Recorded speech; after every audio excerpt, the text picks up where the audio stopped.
All right. So as we were just talking about, we were like, we were trying to think about what were some great things to talk about for writers today. And there we have a couple things on our mind between writing tools, plot armor, between problems with writers and separating their work from their real life problems, and many other things. So there's quite a lot on our mind. I think a really good place to start is actually writing tools, because this is like a very like easy one that literally every writer has to figure out. I'm curious with you guys. I know we started with it very briefly. What tools do you guys use for writing your books or scripts? I think we're all we're all novelists here. Yeah, I don't think Yeah. any of us are scripts. I'm a mix. I But what do you guys am what playing software do you around guys with the use? scripts. Mhm. I'm actually taking a script that I wrote for my class, for one of my classes. Now, sometime this past spring, winter. Mhm. That I'm actually, if I can get it worked on well enough, I'm actually going to send it in to a local theater company to see if they want to produce it. Oh, that's exciting. That's actually Yeah, really very nervous exciting. about that. I saw them at the local Pride Festival this past Mhm. weekend, and they were excited. They remembered me from last year. Like, And when I "Woo!" told them that I was working on my script, they were like, "Holy crap, you need to send this in," which like made me feel really good. But it's like, That's okay, always really good validation. It's good validation when you're like you put something out there and people respond to it well immediately. yes. Yeah, I know for me, and something that I've seen with a lot of the community, like what writing tool do you use? And I know what I see for a lot of the community is I would say like 75% Google Docs with a mix of Microsoft Word. And I'm always like, I'm fascinated because I'm like, well, wouldn't writers use more like those other writing software, like things like Scrivener or other ones that are out there, since they have more writing tools? Because you got to do all the organizational elements. And even as I think about my own writing process right now with Word, like I have the manuscript and then I have like 15 different files for all the different things I've been planning out. I'm like, that should be in one area. Where I know myself, I use Microsoft Word for the most part right now. okay. I'm thinking about getting the pay version of AutoCrit when I get the chance, Okay. and I use Pro Writing Aid, and well, I also use Grammarly, but I pretty much stick with Pro Writing Aid, which for the most part it's correct. Although occasionally it does give me words or wording choice that it's like it's not bad, just not for this moment. Yeah. Yeah, I think it's trying to figure out like what's actually like the right thing for the moment. Like, yeah, Used to Like have a maybe lot. sometimes it'll say no, put it like this, and it's like, no, that's not what I'm trying to say. Come on. You gotta admit, it's funny sometimes though. yeah. It is a little until it starts to do it over and over and over again. That it just gets annoying. Yeah. And you start having the same problems with it over and over Yes. again. Yes. Yeah, I, Yeah, no, go for it. I actually started with Word, and Mhm. uh, Word to me is still a nightmare, even though I'm still using it. I don't like the new version. I am now learning Google Docs, Mhm. but I'm not sure that that's going to be my final, what I actually use. But mostly I have to Okay. switch between the two because it depends on who I'm submitting to and what form they want it in. Mm. Yeah, and I think formatting and structure is a huge thing. That's an absolutely huge like realization, because you have to format it a certain way. And I know, let's see, who here's published a book? I know, Dana, you've published. Chatsul, you've published. Usually, when you publish, whether self-publishing or a publisher, they ask for very specific formatting requirements, don't Mhm. they? They do, Yes. yeah. Yeah, they with Inkit, where I publish my books, they always ask, is make sure you write what type of series it is, and if it's action or adventures, stuff like that, or what series is this a part of, and whatnot, and tags and whatnot. So yeah. Well, the format goes a lot deeper than that crazy. I mean, not that that's not part of the format, but I know for myself when I published Burning Ember, Mm-hmm. I had to have it. with the margins so correct. I had to have it with the paper size. Like I think it was like I originally had it like 8x11, which is a typical print size, and I had to change it to like 5 by something else, and just it just made the book a lot longer than I expected, and I didn't. And it actually took a few days to actually figure all that out and get it fixed, because when I got the proof for my book, the first proof, so many words were cut off, and it was annoying. Like I could hardly read like half of it. Oh God, that must have been really frustrating. That's putting it mildly. Yeah, I agree with that because I have a few self-published things and I know they're wrong, but I just did it to teach myself that part of the publishing because I've never done it because I work with a small press and she does all of that. And so it was interesting and a challenge, but I use them primarily for marketing tools. I'm not trying to sell them. It's like, do you want to know what I write like? Here. Mm-hmm. Yeah, go look at these. That totally makes sense. I know. It looks like for some of the other writers here in the community, we got Grammarly. Well, Grammarly is good for editing. That's good for helping with like grammatical. Absolutely agreed. Not always correct. I think for me with Grammarly, since I've been used it, I would say it's like 60% helpful. Sometimes the choices kind of suck, but sometimes it's just makes things faster. It seems like it's really good, mainly for small things.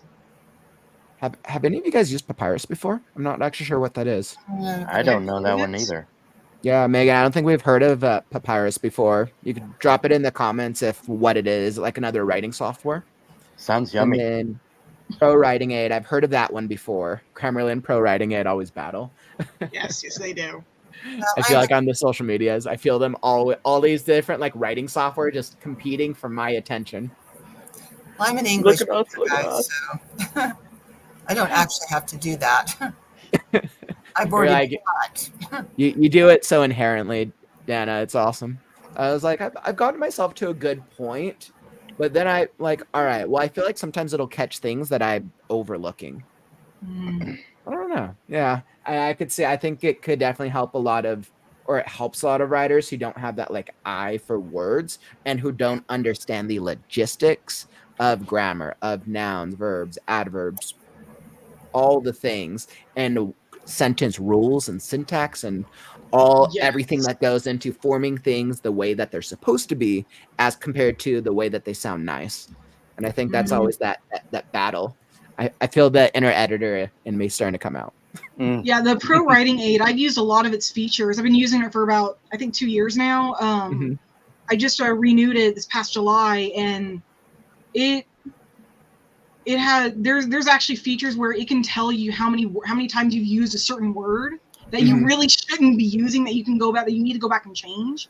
And it has like it teaches you, like, there's an option where you can see what kind of sentences, what kind of style you've got, what's your sentence length varying type, all kinds of things like that. And I've noticed since I've used it, it is correcting me less and less. Interesting. And it is so you're improving as a result. The last 4 months. Yeah, I do that as an editor because one of my specialties is I'm going to find your crutch words. And that is a huge offender. So is was, but, in a moment, briefly, and a few other words that are used constantly. And every time I edit, I go through and get rid of that one, get rid of that one, get rid of that one, get rid of that one, get rid of that one. I had one person that I helped, is the one page had 22 that's on it. And I said, your entire manuscript is like this. And he went, oh. He's not doing very well as a writer, by the way. Oof. Wah, wah, wah, wah. And on that exciting note, let me welcome all you to the Right Now Writers group. As you can see, our Wednesday group is motivational and just a bunch of writers chatting. So welcome, whether you're hopping on the stream with us or whether you're jumping into the chat, come join the conversation. We are chatting about writing tools. We're going to be talking about some characters, some real life authors, and how do we distinguish their problems, and much, much more. we'll switch between doing some writing conversations and then doing some writing sprints as well. Hopefully we can get a little work done, or maybe we'll all just procrastinate together. And welcome to the Right Now community. I'm Kauffman, and this is your daily live stream for writing motivation to help you write and publish that next book. So come join the Right Now community right now. All right, that's what I got for y'all. And bring on my friends back up to the screen. So I think writing writing software is always a really good one to start at. Let's go deeper. So outside of writing software, what's on your guys' mind? I know we like touched upon between a couple of topics, but what sounds the most interesting right now? Well, I'm going to show a couple of writing tools that I use. Ooh, excellent. What do we got there? This is a thesaurus. This is a very, very old one. This is how old it is. It's in 2 pieces right now. Please. But it has more different words than a more prior one that I had bought, which I really noticed. And this is my go-to for names. Ooh, I love that. I love that. Naming is always a challenge. Especially, I think it's like getting like a name that feels like it fits the world, and then having a naming structure where they all feel like they blend together. Well, the nice thing about this one is it's several nationalities. Mm-hmm. It's not just, English American. It is like a full gambit, which writing some of what I'm doing has been very useful. Like all of my wolves have Celtic names, and my snow leopards had Indian names. And so it's very, very useful, and I recommend it all the time. Check Writer's Digest, because I know they're still around, to see if they still have that. It is amazing. Yeah, baby books are great, but they don't have what I've got. I think it's nice having that distinction between different cultures, it sounds like, so that we don't just name all of our characters by John, Chris, Joe, Mary Sue, Bob. Bob. But no offense. I always use a fantasy name generator. Well, a fantasy name generator. Does that come of course, a lot of the names I tend to use are not normal human names, so it kind of makes sense. But a lot of the names I get are actually from there. I will admit, last week when I was trying to name my unicorn character for the Forgotten Unicorn story, I actually used ChatGPT for that because I wasn't sure where exactly I could find a name that would fit, and I didn't really care if it was a fantasy name or if it was a realistic name. I just knew it had to be something that fit that world, so I just went to ChatGPT and it helped me pick out a name, and I ended up torn between 2 and then went with Solara. That was kind of a cool name. I think something I'm trying to decide now is usually every character in my stories has a name, right? But I'm writing a world where memory is such a problem, so many of the characters have forgotten their names and no longer remember. So I'm trying to find that balance between, okay, do I go with naming them by just the animal that they are because they don't remember anymore, or the balance of some of the characters who do still remember their names. So I think that's the challenge, and it's just for this story in particular, which is a new one I've never had to deal with before, actually.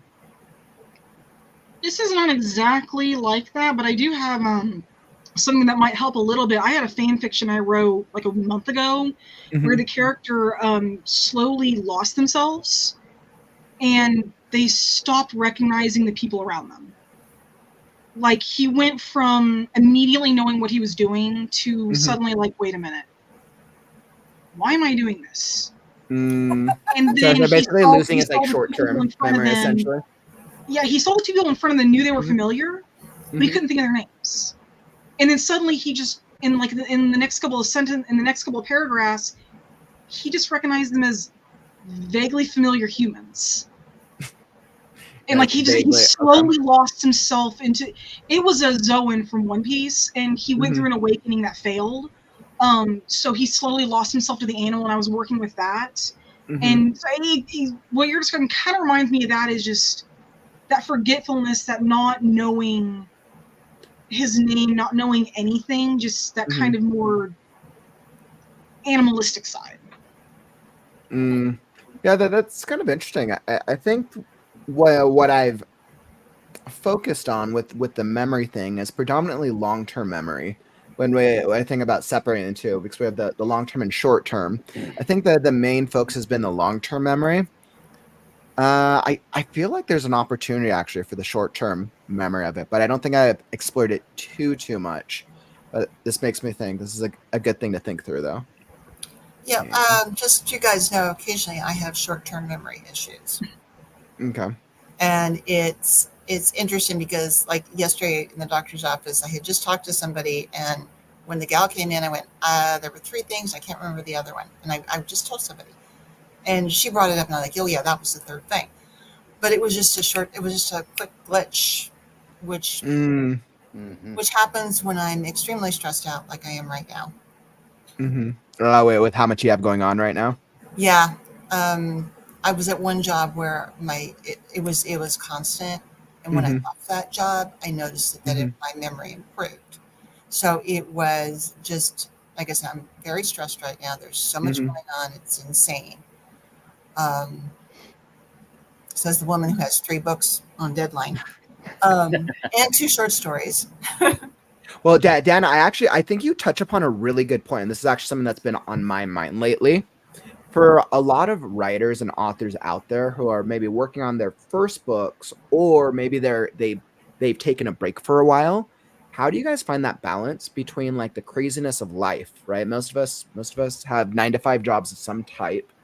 And especially we're going to the holidays. Holidays get crazy for most jobs out there. How do you balance that? Like, how do I still get my stuff done, but then I'm tired from work all the time? You pick a time to write. Like right now, most of my writing time is done on Sunday evening, because it's the only time that I don't have something else going on, that I'm not working. It's literally from 8 o'clock in the morning until, I'm going to say, 8:30 in the evening.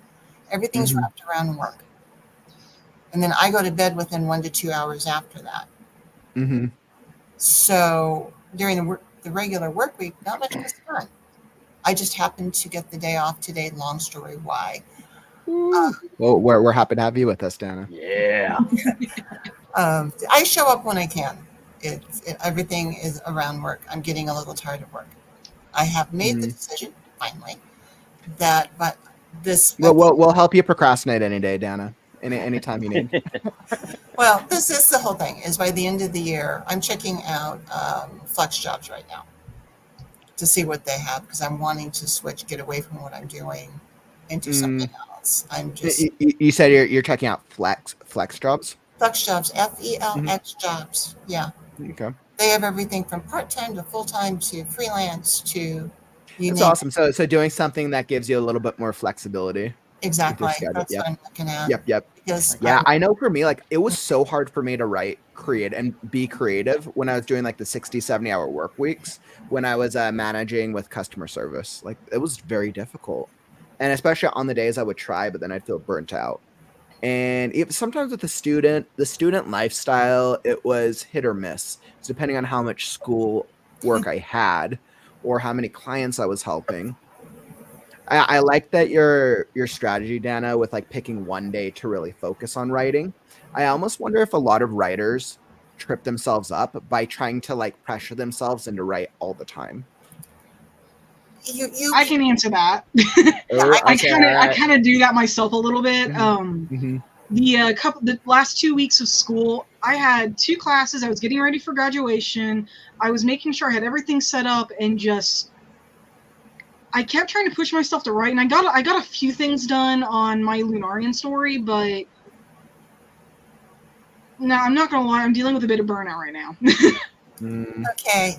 I pushed myself just a little too much, and so this week and last week I've just kind of done nothing. It's part of that is I'm letting myself relax from not having school, but another thing is, well, I'm also starting to focus on the Forgotten Unicorn, but it's also just kind of like, I don't know, I think I just pushed myself too much. Yeah. And that's what happens when you do push yourself too much. I mean, last year, literally from January to December, I had one thing after another. I edited 2 anthologies. I had weeks when I was working 7 days a week. I finished my 6th book, and I had short story deadlines. And so for the entire year, I took January and February off because I'm just like, I need to just rest. This year started a little bit slow. Yeah, I had 4 deadlines in 2 months. Okay, I hit them all. Some of them got rejected, some of them got accepted. One I'm still waiting to hear on. And now all of a sudden, I've got 3 books due. And I'm sitting here going, ah! And now you're hitting this point where you have all this work and not enough time. Exactly, and we are coming up on the holidays. Luckily for me, my holidays are not as crazy as other people's. And we do have voluntary time off. Like this morning, this is what happens. I took voluntary time for the entire day, which rarely happens. And so I'm like, yes, I can do it. I'm taking the whole day off. Yay! Like, finally get to recover and get some writing done. Did you get any writing done today, or did you just like take downtime? I haven't, because 2 of my comic books came out today that I collected. Oh, that's exciting! Yes, so I went to the comic book store to pick them up. And it's funny, I walked into the comic book. I was there on Saturday. I walked into the comic book store. The guy had recognized me and said, "You're looking for this and this." I'm like, "Yep." He said, "Fine, let me help you." I'm getting known at my comic book store. And I actually have a friend who is working on the Dune series. Lives in Monument, and so I kind of check on those. I'm like, I like Dune, but I'm not sure I'm like a huge fan of Dune. But I know one of the writers, and he's local, and he's a big name, and runs his own publishing company, and I don't know how he gets done what he does. But that's also another thing when you're trying to figure out how do I do. Look at local writers, particularly your best-selling authors or your well-known writers. What do they do? I've got one gal she's been a best-selling author for a while. She's still writing books, but she's also traveling at this point. She's doing a lot of traveling. She actually knows my name. Yay! That's good. Yeah. I'm still not quite comfortable around her, but I'm learning to, because it's like she's your peer. Remember, she's your peer. She's your peer.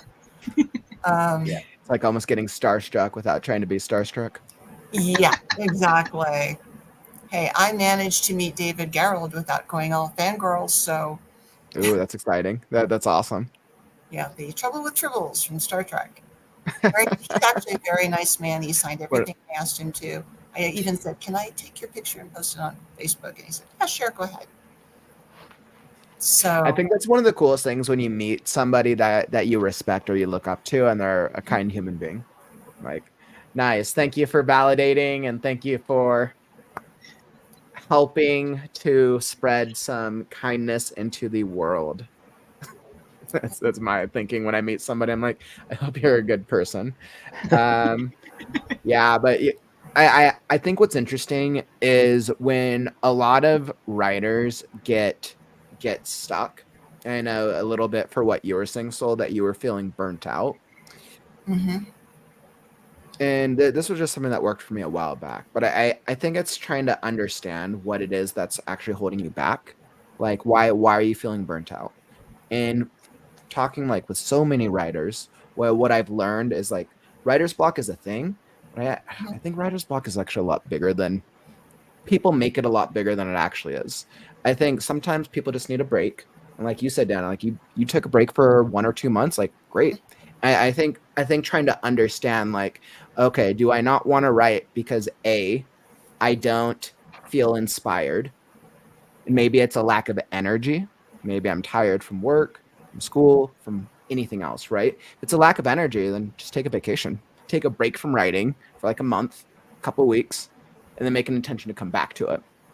Or if it's a skill problem, and this is what I see with a lot of writers, like they get stuck, they're like, oh, my characters suck, or I've come up with this really cool series with 10-part book series. It's going to be the most awesome thing. I've developed all the things, but then subconsciously think about how much work it's going to take. So then we kind of lose that motivation because in theory it's fun, but in practicality it's a lot of work. Yeah. So I think understanding where if it's like a skill thing, because if it's like, oh, I have 10 books, but I feel like I'm never going to finish it, just write one book. Start with one book for now. Make it easier for yourself. But I think that's the question that like anybody who's dealing with it has to answer for themselves. So I think if you understand the why, then you can figure out what the strategy is and not just feel guilty about not writing. And the other thing too is look at J.K. Rowling. Mm-hmm. She did a 7-book series. If you go back and read her very first book, it's a little bit on the simplistic side. Mm-hmm. But she evolved, and that is something that this is something I've learned and something that I share with writers. The more you practice, the better you get. Mm-hmm. The better your books that you're writing are going to be. Because I'm seeing that with my writing as I'm going on. I've been writing a long time. I started publishing in 2011. Mm-hmm. But the last 2 books that came out are much better than my very first book that came out. Second book, though, is not bad, actually. I actually had to go back and reread it because I needed to get some information for the next book in the series, so to speak. Mm. Yeah, I totally agree with that. Absolutely. I look at my first book I wrote when I was in high school, through the 10 notebooks worth, and I've improved just a little bit in the 15 or 20 years since. Well, I do that on my fan fiction site because I'm using that as a gauge as to how I improved through the years. I don't. Okay. I'm going to go back and rewrite it. No, don't rewrite it. Learn from it. See how much you've. There you go. Gauge. There you go. Mm-hmm. Yep. I have to admit, I did that myself. When I first started writing fan fictions again, early this summer. Oh god, I finally looked up my very first fan fiction, and to call it cringeworthy is an understatement. God, I wrote it like at the beginning of high school, and it was just, oh god, it was terrible. I'm embarrassed of it. I'm just downright ashamed of it because it was like, holy crap, I was that bad. But then I started writing again, and definitely saw an improvement. And then about a month ago, I looked back at the first fan fiction I had wrote this summer, called "The Choices We Make," and then I took a look at its sequel. And then I took that and I looked at it wasn't From Beast to Human, A New Life. That is one of my most popular ones right now. From the one I wrote in June to the one I wrote in the middle of July. Yeah, I almost could not recognize it as my own writing because it was that different in literally like a month and a half. And just the level in it was just like, holy crap, so I'm actually improving. Yeah. Who here has written something and then looked back on it and cringed? If you aren't cringing, you aren't learning. The amazing Reddit. Yeah, I was like, definitely. I still have copies of stories that were published in high school. Mm-hmm. They're sitting on my published shelf. Mm-hmm. And compared to what I'm doing now, it's like, okay, well, hey, you know what? I did it at my skill set when I was a high schooler. Mm-hmm. And my skill set has improved. In fact, one of my fan fiction editors, I've sent her some stories, and then I went to college. And while I was going through all those college classes, she says, I can't believe how much your writing has improved. Just from the training and the critique groups. And I highly encourage critique groups or beta readers, getting that feedback, learning how you can do better, or other people see things that you don't. Mm-hmm. So the only reason one of my books made it into publication, it got rejected 5 times. I got myself a beta reader. She went through it and she asked me some questions, and I'm like, oh, I didn't even think to explain that. So I went through and made changes. Accordingly, 6 publisher picked it up. Wow. Oh, that's exciting. That's a really good success story, actually. That Yeah. you failed 5 times, and then it took getting more feedback to get the 6th time right. That's actually kind of cool. Exactly. And even then, this was from the publisher that I work with all the time. It's an R-rated book. She only takes PG-13. But I actually queried her and said, "Do you want to even look at this?" Mm-hmm. And literally, when she read it, she said, "Well, I'm going to read it. It's going to take me a couple of days." I get up the next Mm-hmm. day. I've got a contract sitting in my email. Mm-hmm. She took an R-rated novel. I was shocked. It's a very good book, by the way. I think it just goes to show that for any writer out there, comparison is like a huge problem, right? Like there's so many writers out there who start comparing themselves to like Don't authors try they to- like. Yeah. The next time that you're going to compare yourself to someone, compare yourself to yourself. That's right. Yeah. There you go. And you will probably always feel better. Like, I mean, okay, 90, I'm sure the majority of people probably get better over time, right? Like, maybe this is an assumption. I would hope that people get it better over time. Even if you've taken a break and you're like a little rusty, I think you're still your experience is still going to help refine your writing. So I was like, maybe that's the key. The next time I hear people who are comparing themselves, like, all right, let's pull out your writing from high school and see how much you've improved. Yeah, look at something that you did earlier. Mhm. I'm actually back reading some Andre Norton, which I read in high school. Mhm. Other than the fact the wording is very different from what the way writing is today. Mhm. The woman is an expert on description. The woman is an expert on when to tell and when to show. The things that she tells you about her characters subtly is just like, she blew my mind. So, learning a lot from her. And that's the other way to learn is read other writers. What are they doing? Well, I also think it's that balance, right? And I think this is something that actually tricks a lot of writers up. I think sometimes a lot of writer, and this isn't just writing, but I think you can get tripped up in the research process by, all right, I need to read other writers to understand different styles. I'm of the mindset, yes, read writers who are in the best-selling category, so that way you can better understand what people are wanting out there. But then I think, okay, if you do too much reading and you only read, then you're never going to write your own things. So I think it's trying to find that balance between read and write, research and write. Don't do more than one, because I think it's easy for people to go down the rabbit hole of then only listening and reading books and then never actually furthering the writing process. Well, I'm a little bit different when I read because I have that English lit background. Mm-hmm. I'm taking the book apart while I'm reading it. Like you're analyzing it, like I'm analyzing you're analyzing like why the characters, the world build. Yeah. I'm the same exact way, Dana. I'm like that with both books and TV shows and movies. I can never like sit with somebody and watch a TV show or movie without like okay, so this is why the character's doing this. This is probably what's going to happen. This is why the world works or why it doesn't. like that. But I love understanding and seeing why things work, because then I refine it back into my own process or things not to do, right? Yeah. Exactly. All right, perfect. So I think I love it. Crazy. I love your motivation. But I think this is a perfect time. So this is an absolutely great chat. Let's get a writing sprint in. Wait, what do I'll say. Let's get a little writing in. We'll try to stay motivated. We'll start super easy. I will go only a 20-minute sprint. We will see, and then we can continue chatting about whatever your heart desires. All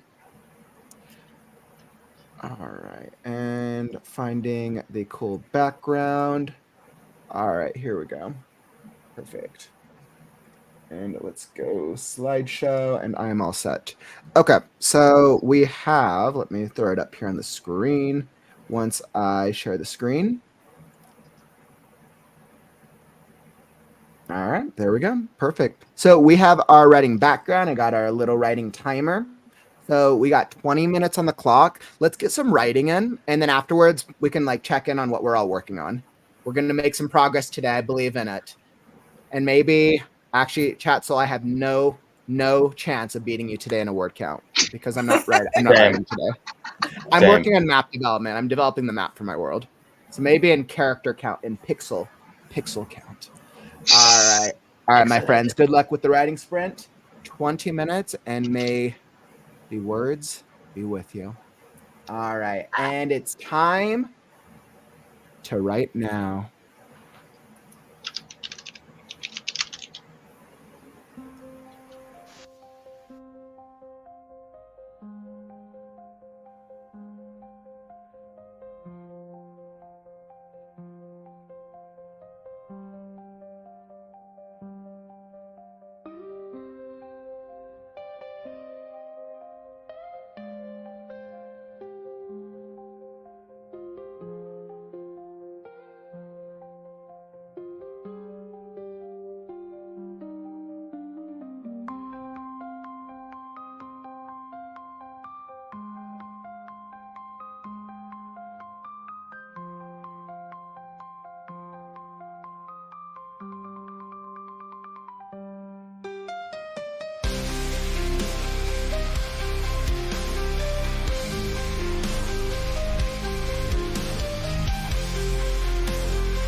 song. Destiny to see. Stand and rise. Face the dark. Light the skies. Leave your mark. Eyes on the prize. Heartbeats hard. Dreams to realize. Play every card. The wind whispers brave. The stars guide the way. No soul left to save. Time to make them pay. Eyes on the prize. Heartbeats hard. Dreams to realize. Playing every card. The wind whispers brave. The stars guide the way. No soul left to save. Time to make them pay. Time to make them pay. Stand and rise. Face the dark. Light the skies. Leave your mark. The wind whispers brave. The stars guide the way. No soul left to save. Time to make them pay. Leave your mark.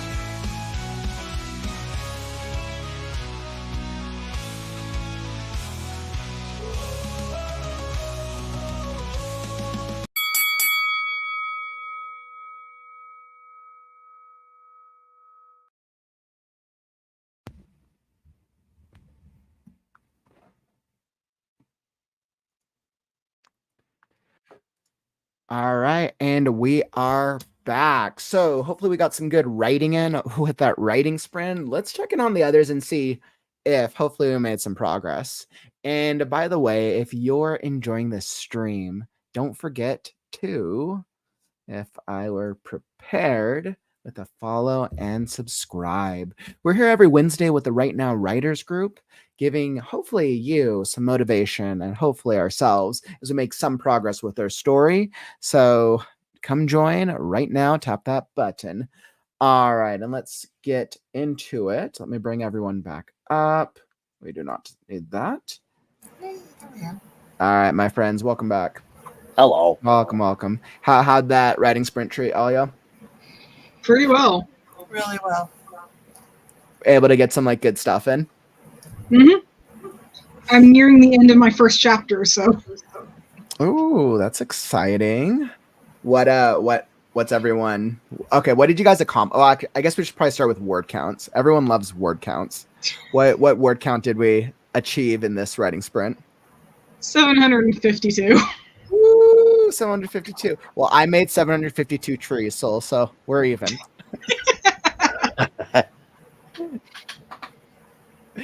Actually, I didn't count. I can't count the pixels, but it was a nice sentiment. What about the rest of you guys? What did y'all achieve? Do you guys track your word counts?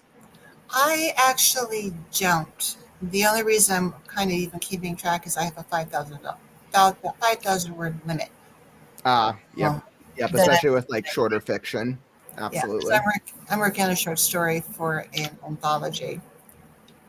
And I was washing dishes today. I was actually figuring out some ways to, I know the ending. Okay. So I'm trying to get it to the ending. And so I was like dropping stuff, like little hints that something's not quite right. Like there's something missing from it. Don't you just hate that feeling? When there's like, it's like the problem's there, but like, you can fix it. Well, it's not quite what I was meant, but it's in writing the story, I'm having to set it up so that the reader's picking up that something's not quite. Oh, gotcha. Yeah. I totally misread that. Okay, so you know what it is. You're layering on for the readers for the best reading experience possible. Doing the foreshadowing and the setting everything up, and it's a gothic with a hint of romance. It's the thing is love gone wrong. Ooh, who doesn't love that? And love gone wrong. Everybody can probably relate with that. I'm sure most people have had some type of romantic relationship that probably didn't end the way that they wanted to. That's a good thing. True. This one's interesting because it's inspired by Dark Shadows. Ooh, that's a really good classic. Absolutely love that. I think I only saw one of the movies. I don't think I read the original book. I'm assuming it's based off a book originally. No, I'm like, if it was good, it was probably based off a book. actually, it was a 1960s serial. Oh, 19. Okay. 1960s serial. Yeah, I knew it was from that time period. I knew it was older. I just forgot if the original serial was a series of short stories or if it was a television. It was a television show. It Did was you a say television show first. Dark Shadows? Yeah. Oh, yeah, I know that one. Yeah, it And started. I know they did like the reboot at some point. There was with what? I have to look that up. There Yeah, are they did a Helena reboot. Bonham Carter and Johnny Depp, and I think Michelle Ooh, Pfeiffer okay. was even in it. Yeah, the reboot. The cast of those crazy characters. Now you And piqued my interest. yeah, Ava Green. Yeah, it was pretty incredible. Yeah, there was first the original series, then there were 2 movies done with the original cast. Then there was a 1990s version. And then there was the Johnny Depp movie, which I consider an alternate reality. But there were also a series of 30 plus That's how I feel about my Wheel of Time series. I need a Wheel of Time. That's how I feel about Wheel of Time series. Sorry, I consider that one an alternate reality. But there I'm are telling you the also, wheel. believe it or not, 32 plus novels in the series written by Marilyn Ooh. Ross. Wow, that's incredible. Who So would wait, believe 32 novels in the series? 30 plus novels in the actual written series, written by Marilyn Ross, which I just recently found out was a man. Wow. Well, that's awesome. Do you think that Marilyn wrote all 30 of them, or do you think that they ghost wrote a number of them? I actually think that because the style is the same, it was written by the same person. Okay. Yeah, I'm excited. I know a lot when authors tend to start getting bigger. I know, especially with publishing companies, they start ghostwriting or hiring ghostwriters to pump out just larger volumes of their work. I know that happens a lot with more like predominant writers. Well, you have to remember too, this was done back during the 1970s, so the publishing was yep. a little bit different back then than it is now. That makes sense. That makes sense. It's probably much more of a gatekeeper type community, I believe, where the only way for you to be an author was to publish with one of the major publishing companies. Similar to the way Hollywood worked, the only way you could become a real actor was to be with one of the real major Hollywood studios. That's Unless the same you're thing. Harrison Ford, but that's a totally, Unless you're Harrison Ford. Yep. totally different animal. I love how he got into it. Awesome. By the way, it looks like we weren't the only one to make some progress on that sprint. It looks like Megan was just written down ideas for chapter 3 of my fan fiction of Lego Monkey Kid. Excellent. And Courtney, I'm researching for my next project, so I did a lot of reading letters and I'm responding to them. And ML, I am working on editing first draft. So it looks like we're all getting some progress over here. I'm actually like super glad to hear that. I'm developing a map, so this is a learning process. That making's fun. Okay, do you guys all make maps for your books? No. Like this is I know for the fantasy genre, a map is almost like a given and like an expectation of readers. But I'm curious, have you guys like made maps before? I have only made one map, and that was done for the Five Systems Borders universe. Okay. And all I did is I sent a very simplistic, here's how everything is set up, because I don't have the software to actually make a map. So my publisher actually sat down and made the maps. And then she sent them to me. And there was a few corrections that we had to do. And then I guess the first one that she sent in, they didn't turn out well. So she had to send it all back through again to make sure that the maps turned out well.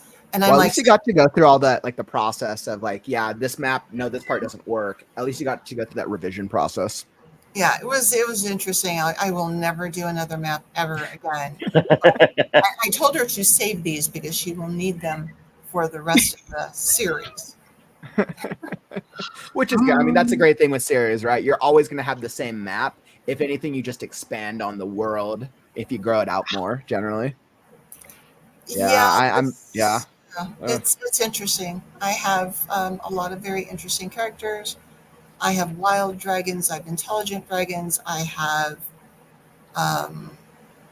monkeys that I actually learned about by watching videos of the refuges in Cambodia, and I'm surprised any of the babies ever make it to adulthood. It's in our from our perspective, it's horrific,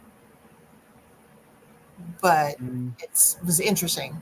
I spent weeks studying that, and then I even have a planet of vampires. So, Ooh, that's fun. well, I don't stay in one genre. It's a mix of genres. So Genre hopping over here. And that's interesting. Like I know we were chatting about, I think we were chatting about that last week actually, where a lot of writers tend to hop between working on different projects at a time. I know that's a pretty common thing. I think that's why I was so impressed that this is probably one of the first times in my life where I've stuck to one project for 1 year. I was like, I guess I'm just going to keep going with that. I think maybe just because I'm also feeling so inspired by it. I think because I'm feeling consistently inspired and I'm at that point where I feel motivated to finish it now.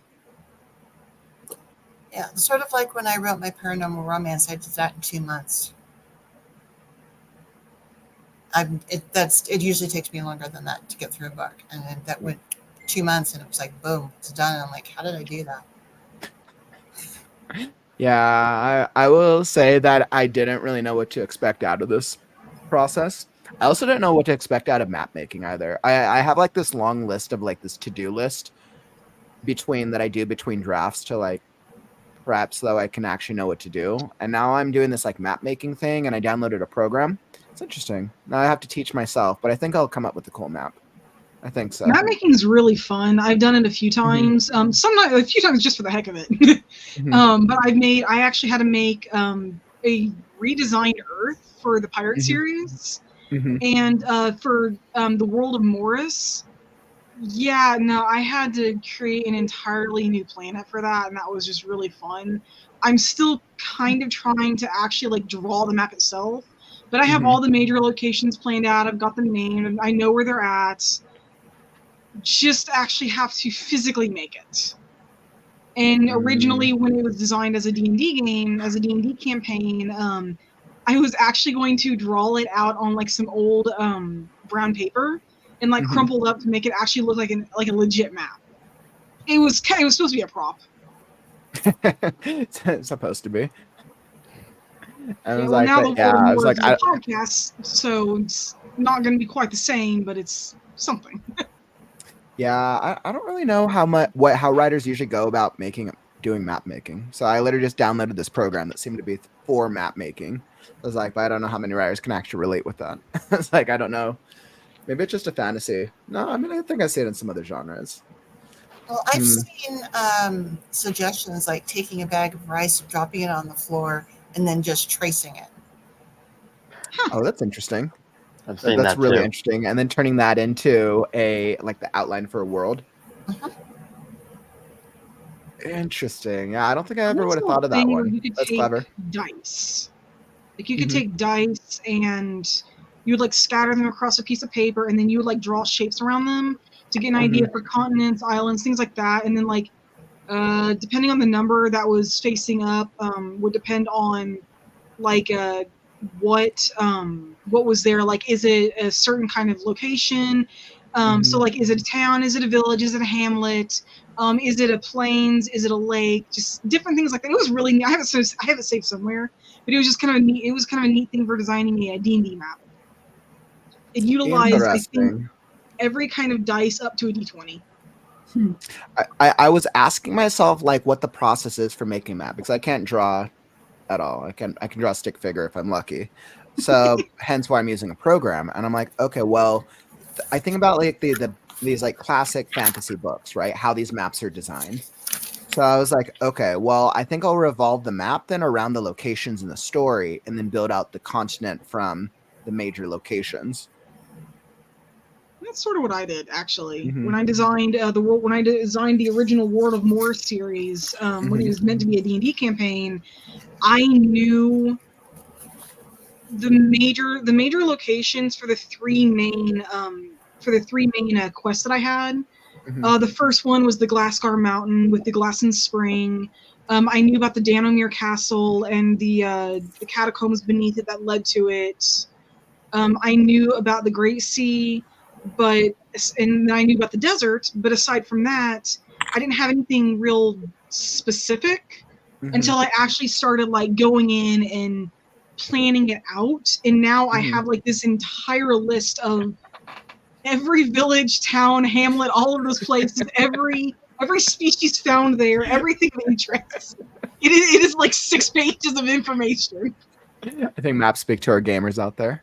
Okay, enough about me and my maps. I'll start going on about that forever. More interesting topic. Characters. So one of the things. Wait. This is what I actually did. Did by hand. Oh, that's cool. So then you had each of those as names. Yeah, and some other information. The one that I use myself is much more detailed. So, but using that as a base outline. Yeah, that was what I sent my publisher and said, here they are, and she's the one who redid them. Hello, kitty. She just started doing this. So I was curious because one of you guys brought up a really great question earlier, and I'm kind of curious to hear your thoughts on it. So when we think about characters and switching from world building more to like character development, when we think about characters and plot armor, how do we write stories? How do we write books, scripts with having characters and you can't kill off the protagonist in the first book unless you're Game of Thrones and you do a bunch of different characters. How do you write a book or a script and write characters that don't feel like that they have plot armor, whether it's for the first book or by book 10? Any strategies, my friends? Yeah. I actually have this pulled up. What I saved earlier, what I mentioned. Basically, injure your characters. If they escape, make it believable. There are consequences, detailed explanations, and kill off other characters. Basically, it seems to just boil down to make your characters believable. Do not make them God. Do not put them in a God mode. I mean, and now granted, if that is their character, that unless they're all God, unless it's all gods. Yeah. But I know, myself, I did this with pirates almost immediately, and I didn't realize I'd done it this well until I read this today. But injure your characters. I know this is a little bit of a spoiler for people who haven't read Burning Ember, but Kasai goes through hell. The first major thing that happens to him is he gets hit by lightning. Okay. It's not exactly a minor thing. And almost immediately he gets forced into a situation that unlocks his abilities. But it is extremely stressful for him. And it causes a lot of discomfort, not just for him, but for other characters. Because, now granted, all of my stories seem to revolve around angst. Seem to revolve around angst and pain and dealing with mental health issues. Kasai, no, he's the epitome of all my characters so far of bad shit will happen. And he just goes through so much crap in the first book that my mom actually complained about this when she first read the book. She's like, is he gonna go through one more thing and live? I think that's what the community feels like with my characters and my world. They're like, I'm just like sending my characters through trauma central through a horrible post-apocalyptic world that is not very kind to basically anybody. I'm like, yep, that sounds about right. But make the ending that much sweeter. But yeah, no, with Kasai, it was just one thing after another, but it just showed that everything I put him through was believable.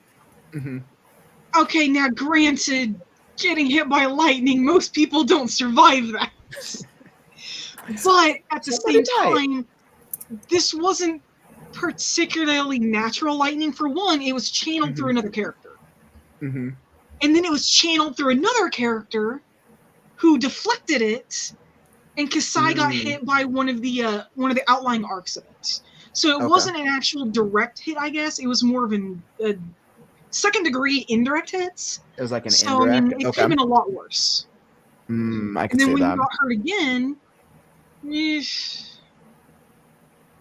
it was definitely more believable. And I also give reasons later on for why he is so difficult to kill as well. He's what's known as a genetic. they are literally built to take pain. Their So it's built as like actual a character DNA ability. is hardwired to withstand their own abilities, so they can realistically handle a lot more than the average human. So I gave reasons to why he could survive physically most of what he could handle. And then in the beginning of the second book, and this is a minor spoiler, but it's important, but it's not important. It mainly affects one of the main characters. Kasai lost his arm. So he actually had not just the effect of being hit by lightning, but he also, from the end of the book, had the effect of he had a very severe injury that permanently affected him a lot worse. But he was all realistic and it made sense. I really leaned heavily into the injure your characters thing. Yeah, I mean, it's interesting because we always see this in TV shows. I see this in TV shows a lot, right? Where it's like you get into seasons 3, 4, 5, 6, and the main character's still alive, but probably from like a production standpoint, they can't kill off the main actor because there's a whole monetary thing into it. But it's like how do we? And it's I think about it like myself. Of maybe some of our like favorite like books or favorite forms of media. How do we still like root for that hero by book 6, 7, 8, 9, even though they've gone through trial after trial, they're not dead yet. But then how do we like still like suspend like, okay, well they can't die because they have plot armor. You need to change them up. You can't keep them the same. They have to grow and change with the story. I'll use Kasai again for an example. When he first got hurt, I will admit it was thanks Atomic Alpha. And Atomic had a good call out here. Getting hit by lightning and surviving is a fantastic story element. A story doesn't have to be completely realistic, just believable. Readers don't usually pick up a book to read about normal life. They want to see unusual people in unusual circumstances. Agreed. Yeah, Amen. But with Kasai, whenever he went through something, the first couple of times, obviously there were changes. The first time, well, he was dealing with recovering from being hit by lightning. And also the fact of who caused that in the first place, which it was an accident, but still. The second time, there was another effect of he unlocked his powers, but mentally he was still kind of the same person. It wasn't until nearly the middle of the book when they were crossing what's called the Expanse that he got really sick, that he actually started to mentally have an effect, and you could tell it. I did not mean to actually write him like that because, I mean, this was my first published book. I mean, I wanted him to grow and change, but I wasn't actively pushing for that. But then by the time he got to the Expanse and they got to the end of that, it's just like, no, he's having an effect. He's actually reacting realistically beyond what I initially had expected for him. I didn't realize I was writing him that way until afterwards, and it's like, this is actually gonna work. And then when he got past the Expanse and he got to Serenu, it was a good effect, but you could see the change. You could tell he was definitely starting to think more about what he was doing, more about what he was dealing with, and he was getting angry. He found, basically in the Expanse, he found something out that he really shouldn't have. Not because like he was overhearing, not because he was overhearing something, but somebody told him, thinking he would be smart. But he ended up just taking that, and he just got super angry. And so maybe then it's that the characters are we've shown them going on such a long journey, and it's basically causes that like, okay, we're rooting for them because they've overcome so much.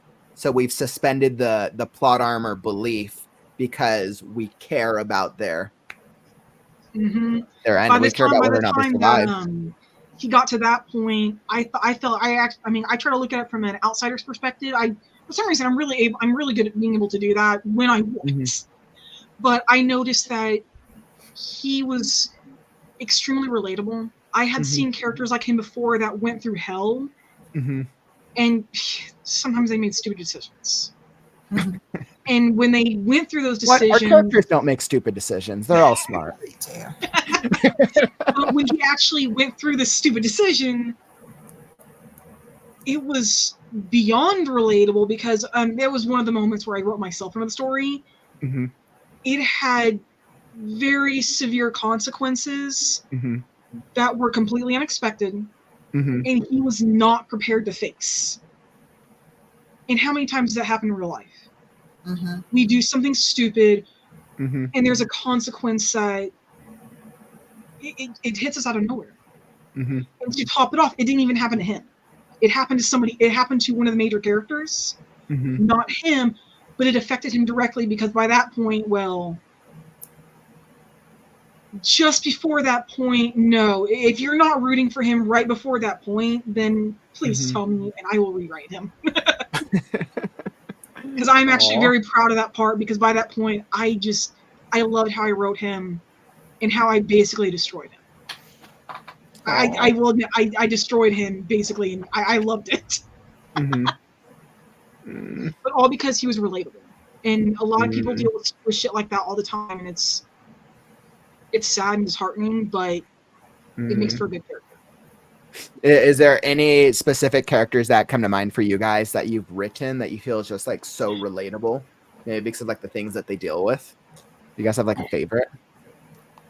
I'll be honest, my paranormal romance, because I based the main character on myself, and the fact that at the time that I was dealing with it, and I'm actually still dealing with it, she has a form of PTSD. Yep. And so she is dealing with that kind of thing where she's having to still deal with her ex-husband who abused her.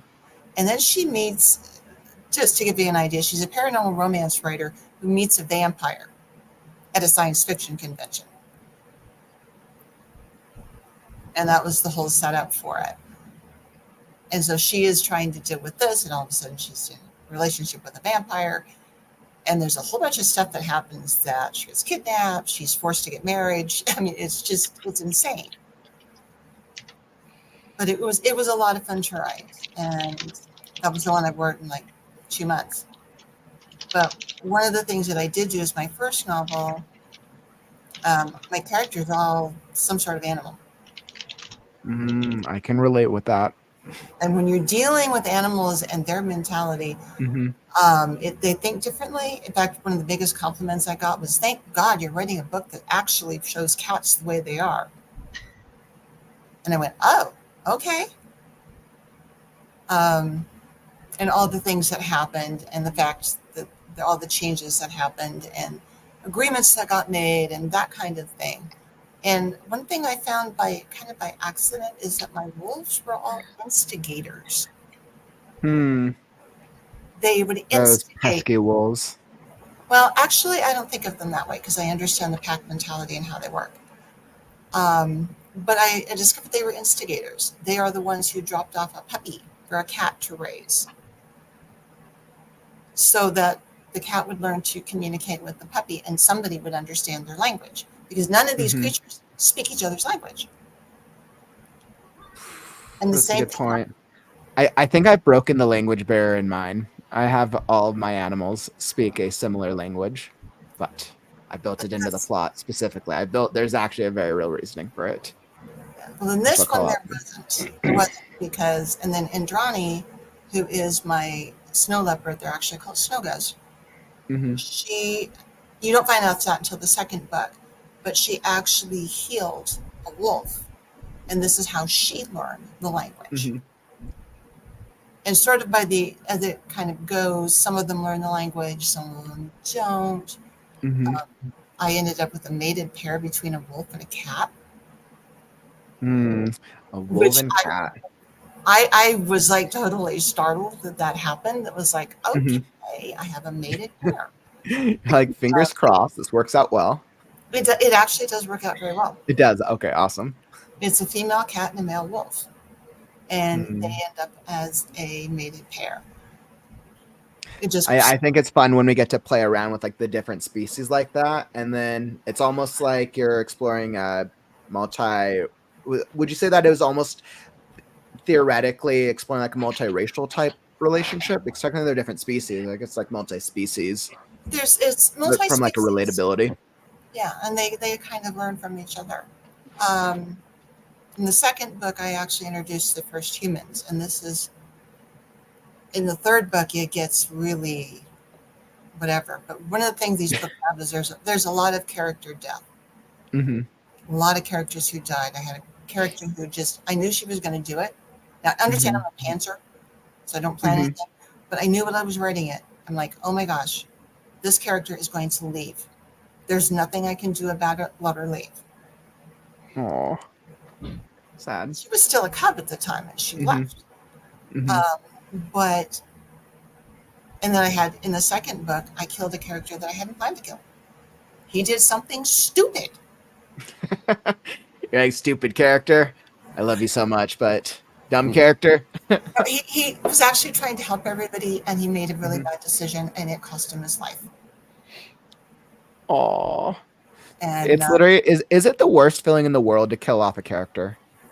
Do you guys just like feel like this, like you're like feeling an almost sense of pain when you kill off a character, especially if it's a character you like? I guess if it's a villain, I mean, even if you kill off a villain, like you spend a lot of time investing and building that character, that probably still feels away. Well, I will say this. In the second book, the villain, he does get killed off. And I am anticipating that, and I am looking forward to that because he definitely deserves it. In the first book, a very major character dies, and I'm not gonna lie, I cried at my own writing. His death was planned from the very first iteration of the book, all the way back to when I first started writing it. But when I actually sat down and wrote that scene, the only scene I have written that is more emotional than that moment is in the Lunarian fan fiction I'm writing right now.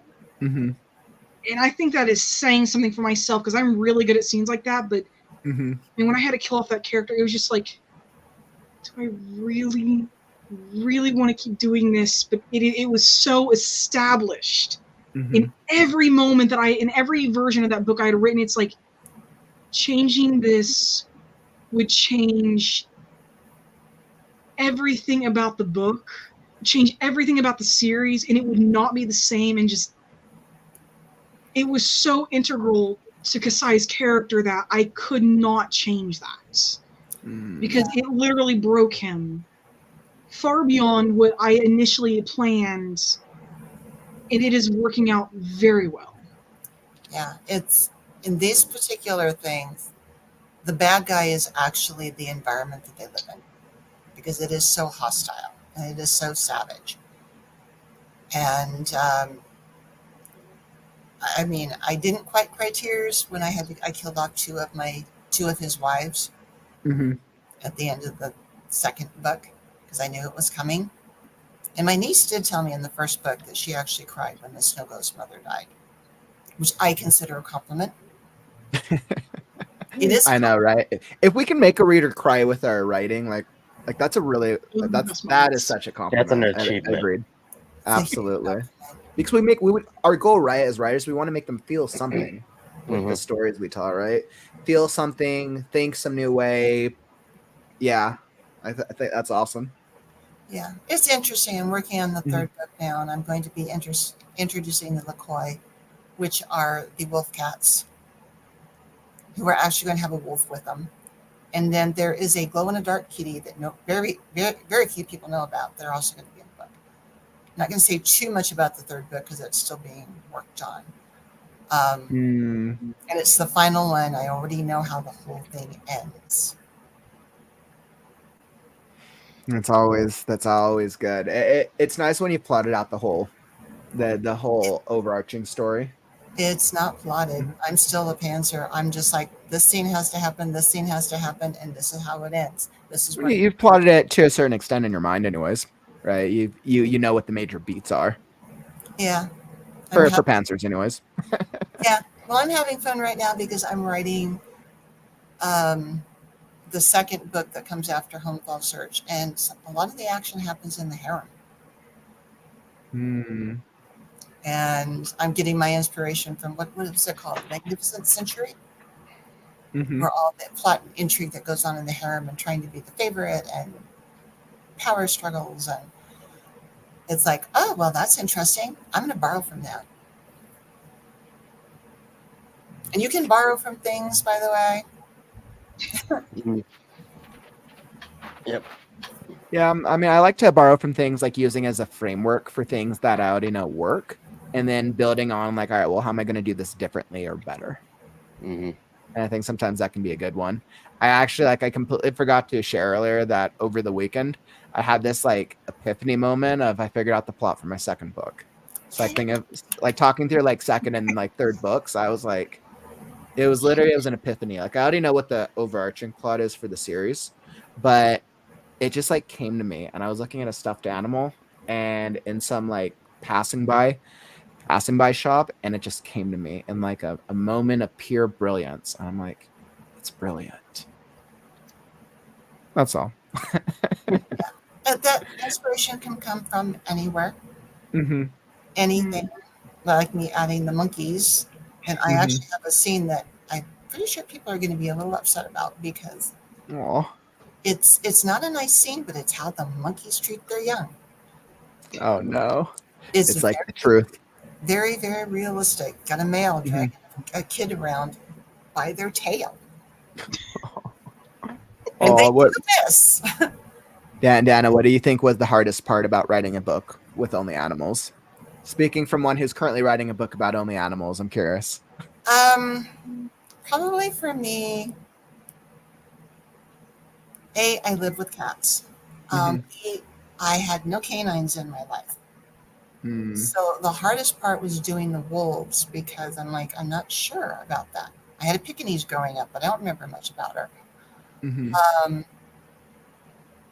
So doing all the research, and I'm talking about videos. I mean, going to Yellowstone, meeting them in person, articles on studies that are done and how the pack works, getting all of that information together so I could make the wolves believable. And getting to meet the wolves in person, that was fun, and you have no idea how big they are. I mean, that's so cool. They're big. So it was like all the research that I had to do to make the wolves believable. The snow ghosts, the snow leopards were easy because cat behavior is cat behavior, no matter how big or small the cat is. Yeah, that's very true. Yeah, a cat's a cat no matter what they look like. Exactly. I mean, my now ex-husband got a gorgeous shot of two snow leopards rubbing against each other. And everybody was standing there going, how in the world did you know that was going to happen? And we looked at him and said, we have cats. So we got this great shot of the two of them rubbing against each other. A once-in-a-lifetime picture that if you ever get one. So, and I don't have those pictures, unfortunately. But by doing it strictly, you actually have to stop thinking like a human. You have to crawl into the animal's head.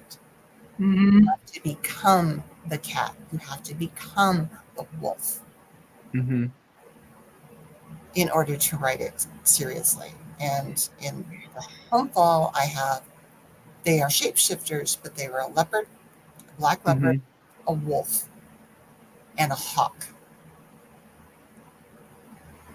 And I had the hawk doing realistic things that they actually do after years of watching. Well, they're basically considered raptor birds. Interesting. So I also have experience writing from an animal's perspective, and I've actually found I'm actually kind of good at it, which is partially why I'm going to making games from where you play as an animal. But yeah, no, Dana's right. You have to basically become the animal. So far, in the fan fictions I've written, I have done 3 of them that have an animal's perspective because the user was a Zoan fruit user. One of them specifically lost herself into becoming a lynx after she awakened wrong. And she literally lived as a lynx for, I think, 8 years before she was finally found again.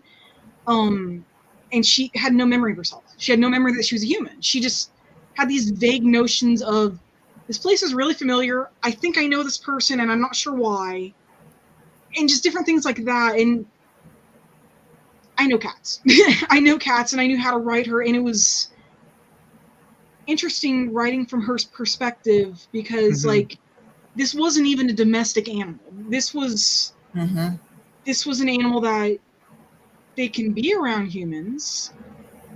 But I have to admit, it was an interesting challenge having to write her living on a pirate ship, not understanding exactly why she finds it familiar, but not.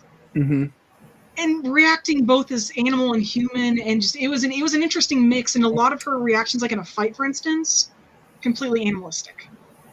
I think a lot of my own experience comes from I'm a huge fan of Warriors. I basically grew up on that by Aaron Hunter. And then I read Seekers, I read Survivors, her other 2 series. I read a few other books over the years. One of my favorites is The Guardians of Gahul. I know they're not realistic, but it's realistic enough. Okay. And then the Wolves of the Beyond series, written by Lasky. So like I read a lot of books where you have to think that you obviously have to think like the animal, and just it's a unique perspective. I've asked myself that too, because I know, Dana, your book sounds like it's a mix of cats and wolves. And then Soul, it sounds like you have a mix of a couple of different animals that you've done with your series. Snow leopard, lynx, snowy owl. I've also written from a dog's point of view, wolf's point of view, hyena, jackal. I've written from a wide variety. So you definitely have experience with animals. And then like you guys may or may not know, like Last Scarecrow, like I think the main animals I have in it, outside of a scarecrow and a pixie, who are both mythological or / a scarecrow. I have a crow, a grizzly bear, and a skunk. Those are like the 3 actual animals who are major characters. But then throughout the story itself, I think we have like a fox, we got an otter, we got wolves, we got primates, we got like a whole mix of different animals, and it's very intentionally so. But I'm asking myself, like, okay, how do I capture their essence in a way that's not, I don't think I have to go into too much detail, but I still have to do a certain level to make it feel like I'm capturing the animal. So definitely going to a number of zoos. You don't want to humanize them, basically. You want to keep them animal enough that it's easy to understand what's going on, but also animal enough they don't seem human. Yeah, and that's the real challenge, is keeping making them not feel too the balance between human and animal for animal characters. For animal characters, if you really want them to be a real animal, you really have to portray them that way. I've seen so many things where it's like, oh, this is a cat or a human in a cat suit. You don't want that. You really want them to think like that. I mean, even dealing with larger cats, there's a similarity to domestic, but there's a difference too. And having been to zoos, trust me, once you hear a tiger roar, you will never forget that. It literally freezes you and goes all the way to your bones. Yep. Oh God. But that's like such a good thing too. I mean, obviously to recognize and understand, like, how do you translate that into that moment for an animal type character? Yeah. It's interesting. And to listen to a mountain lion purr. Mountain lions purr. It's the strangest thing. Over on let's see, Scroll actually came up, mentioned a really great reference. It sounds like Scroll did some research. So they were saying, I saw a doc about wolves and dogs. The researcher put dog pups in a cage and wolf pups in a cage. The humans opened the latch to each cage and let one pup out, then back in. In like 20 minutes, the wolf pups all learned how to leave the cage. One pup opened the latch, then used head and eye signals and showed the other pups how to open the latch. and they all left the cage. The dog pups, however, did not have that communication with each other. And I believe they were stuck in the cage because they looked to humans for signals. That's interesting because wolves are inherently pack animals. Dogs, at one point in time, before they were domesticated, were probably more inherently pack animals, but through domestication, I think there's also that reason, like, you hear stories of people raising wolves, right? But they're a very non-domesticated animal for that reason. That's absolutely interesting. Yeah, just to kind of go a little bit more on that. I mean, having a wolf in Colorado is illegal. So you can't have one in Colorado. Yeah, I know it's one of the. I know there's like lists of animals where like it's illegal to have them. I'm sure people out there still do, but it's probably for that reason of when they get to a certain maturity. I imagine they're dangerous. They can be if you don't understand that you have to establish yourself as the alpha, because if you don't, the wolf is going to challenge you for it. Oh yeah. And they will not hesitate. They will not hesitate to use, well, their own animalistic instincts against a person. Unlike a dog, which might, understand that, hey, we're humans. We're not like them. Wolf's not going to care. A wolf is literally going to challenge you the same way it would challenge another wolf. And quite frankly, it is terrifying, especially if it's a full-grown wolf. Yeah, and like I said, they're big. They're extremely big. And by the way, dogs are descended from a now extinct wolf, just as an FYI. I've done a lot of research on this. Tomic actually mentioned a really great series, which I actually read when I was young as well. The Redwall series does a good job of portraying animal and anthropomorphic characters. Did any of you read Redwall? I remember when I was young, because it's an entire series where it's all animal characters. Remember, right? I think it was young adult. I think young adult is. It's been so long though. But I think this is an absolutely great time. So I absolutely love to talk about animal characters because this is a challenge, right? A challenge to write characters that are more than just human, but make them feel believable. So with our time on the clock, we're at about the 40-minute mark. You guys want to try to squeeze in one more writing sprint? Yep. Yeah. All right, let's do it. Let's get a little bit more work in. So I'll throw up another 20-minute sprint, and we will get right into it. I'm going to continue with my pixelated forest count to challenge your word count. Pixelated. All right, and let me set it back up here. Perfect. All right, 20 minutes on the clock. Let's get in another sprint, and it's time. Maybe waiting for my timer. Right now.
All right. All right. All right. All right. Perfect. And we are back. All right. No more Hello. timer. Wonderful. Welcome, welcome. That was relatively productive for me. I feel like I was able to get some more work done on this map I'm working on. Like, okay, you guys have to see this. Like this program I found is really interesting. And I've been doing this I'm like testing this out, right? Because I'm like, okay, I need a rough draft for this map. So it's like this kind of like map making program that I'm playing around with. Incarnate. Right? It kind of has like a video game vibe in a sense, but like I'm like, okay, I think I can like use this to come up with like a rough idea for the world. And I'm like practicing like with scaling and putting things in, and then I can make it look like a fuller world section by section. So I got some forests in, making some progress. Forest. Woo! Awesome. How'd the writing sprint treat y'all? And if you're here in the chat, did you guys get any work done in your words, any word count? How'd that writing sprint go? I got 740 words this time, and kind of moving into like a depressing moment. What was that? You said you got 700? 740 words and moving into a depressing moment, so I kind of slowed down just a tad. Like, all right, gotta give yourself like a moment. It looks like Courtney is saying she made 582 words after finishing the letter. Great work. Great work. Tomic says Age of Empires. There we go. There, my map is Age of Empires. Perfect. It's okay. We'll fix that. It's starting out as an Age of Empires map. It will evolve. Yes. Yeah, and I left myself in a good spot to continue. Ooh, that's good. Are you at like a nice life, like a cliffhanger part, or you're just in a good spot? What I did is what the pros always suggest to do is either stop writing when you know what the next scene is, so you know where to start, or leave yourself like a sentence, a half-finished sentence, or where you've got yourself set up where you definitely know what's going to happen next. Okay. So that's what I've been doing for a while, or I leave myself notes depending on what I'm working on. But on this particular one, since I know it's due soon, I got to make progress. I got to make a lot of progress, and it's actually doing really well. It's getting really spooky now. Ooh, that's exciting. So, and I've got another 2,000 words approximately to finish it up and get to my ending. So I'm glad I was thinking about it while I was doing dishes earlier today. That's a really interesting strategy where you're almost like setting yourself up for the next your next writing sprint or the next part that you have to write. So actually, I've never thought of that before. I really like that. Yeah, that happens to me a lot. I'll come up with something and I'll go, you know what? Make sure you write that down. Because you won't remember it 5 seconds from now. So I've come up with a lot of things to be able to move my stories ahead. I just like random thought, write it down, make sure that it gets to your notes, and that way you can make sure you include it. For example, in Home Fall Search, I wrote this scene. It's a delightful family scene with dragons, and I wrote it long before I ever reached that point in the story. I did have to rewrite it just a little bit, which I was expecting anyway, so that it would fit in with the story I was telling, which happens. But I had come up with the idea, and I'm like, I'm going to write that scene, hold on to it. When it's time, I'm going to pop it in the book. And it is like my favorite scene out of the whole entire book. Nice. Dragons in the snow, and that's all I'm going to say about it. You have my attention. You had me at dragons. Yep, same here. Yes, it's a science fiction book with dragons and shapeshifters and intelligent cats and intelligent monkeys and all kinds of things. It's even got vampires in it. So, well, this one doesn't, but it will. The next one's will. Ooh, crazy. Were you able to make any progress on your writing at all? A little bit. Okay. My character's just now been uh, gotten his ass whooped to him, and now he's kind of freaking out because this kind of thing hasn't really happened to him before. Mm-hmm. Except, well, scratch that. The last time this kind of thing happened to him was when uh, we're back on doing a sequel for Angel 2. I just got done with Mm-hmm. fifth book Saturday, finally, and um, the last time Angel was beating a big monstrous demon and ended up breaking his ribs and feeling like wanting to give up, but this main bad guy antagonist is kind of being like, really, this is how a great hero falls? Get up. I know you can do better than that. You and I are destined to fight. You are not showing that you're very good at this. You need to get up and you're gonna go try again. So he's Well, kind that's of good. That's good. the It main sounds like you had a really good moment. yeah, like the main bad guy is he has a bigger plan set for Angel, but at the same time he's kind of in a way encouraging him to embrace that good guy, but at the same time he's wanting him to do it for a different reason, Mm-hmm. for a more darker reason.